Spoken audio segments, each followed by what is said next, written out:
Good afternoon mga boss. May na-install kami own dashcam sa Avanza 2023 model. Okay, tingnan po natin yung kuan sa loob, yung features.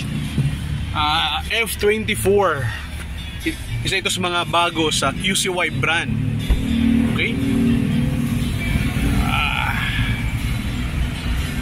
So ito yung dual niya. So makikita mo siya harap at saka sa likod. Okay? Tapos ito naman yung sa harap. So makikita nyo may mga nadidetect siyang mga moving object. Ibig sabihin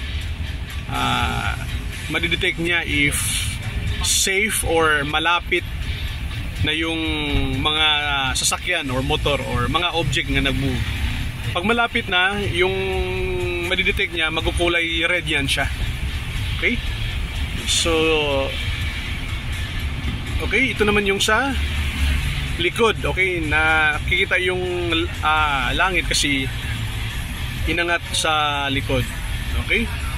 So, again, punta tayo doon sa harap. Dito yung brightness. Okay? So, if nasilawan kayo, adjust nyo lang dyan. And dito din yung adjustment. Okay, same din sa likod. Dito pwede nyo i-adjust yan. Huwag hindi pa kayo nag-move. Dito yung one, okay? So